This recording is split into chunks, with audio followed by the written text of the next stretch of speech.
एरी और प्राट महोदय ने भू संतुलन से संबंधित अपने सिद्धांतों को प्रस्तुत किया था, तो अलग अलग बातें बताई थी। एरी महोदय ने कुछ और बात बताई थी और प्राट महोदय ने कुछ और बात बताई थी। ठीक है, तो सबसे पहले इनकी बातों को हम लोग समझ लेते हैं। तो एरी महोदय ने ये कहा था कि देखिए, जो स्तंभ होते हैं इनकी ऊंचाई में अंतर होता है, स्तंभों की ऊंचाई में अंतर होता है, परंतु इनका जो घनत्व होता है, घनत्व वो एक समान होता है, एक समान घनत्व होता है। ठीक है, uniform density with varying thickness, ये कहना था किसका? एरी महोदय का। ठीक है, एरी के अनुसार एरी महोदय ने ये बात कही थी कि घनत्व एक समान होता है और ऊंचाई में क्या होता है? अंतर होता है। जबकि प्राट महोदय ने ये कहा कि देखिए भाई, ऐसा है कि घनत्व में और ऊंचाई में क्या होता है? विलोम संबंध होता है। ठीक है, घनत्व और ऊंचाई में विलोम संबंध होता है, प्राट महोदय का कहना था। इनका कहना था कि देखिए, घनत्व ही अलग अलग होता है। प्राट महोदय का कहना था कि घनत्व अलग अलग होता है। ठीक है, घनत्व अलग अलग होता है, ये कहना था प्राट महोदय का। इन्होंने कहा था कि देखिए, जो जितना ऊंचा होगा उसका घनत्व उतना ही कम होगा, जो जितना नीचे होगा उसका घनत्व उतना ही ज्यादा होगा, और ये दोनों एक दूसरे से क्या करते हैं? संतुलित रखते हैं। इस तरीके से हिस्कैनन महोदय ने इन दोनों की इस कल्पना को, इस थॉट को संयुक्त कर दिया। हिस्कैनन महोदय ने इन दोनों विद्वानों की जो थॉट प्रोसेस थी, इनको संयुक्त कर दिया, और इन्होंने ये कहा कि देखिए भाई, कुछ ऐसे होता है।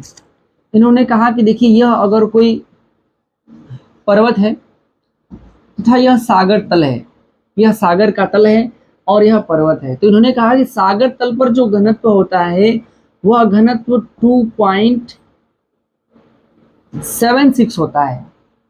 सागर तल पर घनत्व 2.76 होता है, जबकि ऊपर का जो घनत्व होता है 2.7 होता है, यानी कि 2.76 से ज्यादा होता है।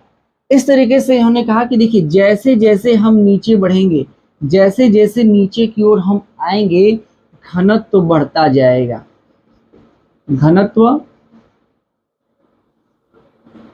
बढ़ता जाएगा।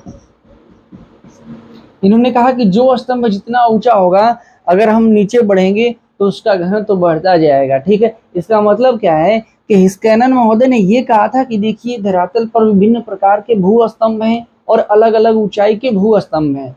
ठीक ना? अब जब अलग अलग ऊंचाई के भू स्तंभ हैं, तो इनका कहना था कि उन सभी भू स्तंभों के जितने भी भूभाग होते हैं, ठीक है, जितने भी भूभाग होते हैं, सभी भूभागों का घनत्व, सभी भूभागों का घनत्व क्या होता है? अलग होता है। समझ लीजिए, हिस्कैनन महोदय ने दो बात याद रखिएगा।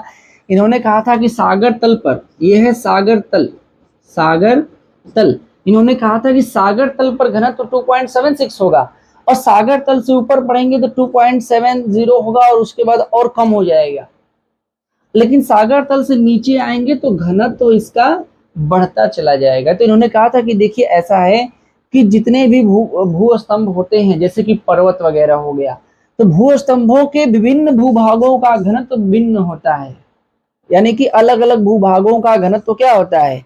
अलग अलग होता है। नीचे की तरफ बढ़ते हैं तो घनत्व बढ़ता जाता है, और ऊपर की तरफ बढ़ते हैं तो घनत्व कम होता जाता है। इसी के कारण, इसी तरह से सभी भूभाग एक दूसरे से क्या है? बैलेंस्ड है। तो ये रही हिस्कैनन महोदय की संकल्पना। बहुत छोटी सी बात है जो मैंने आसान शब्दों में आपको समझाया है।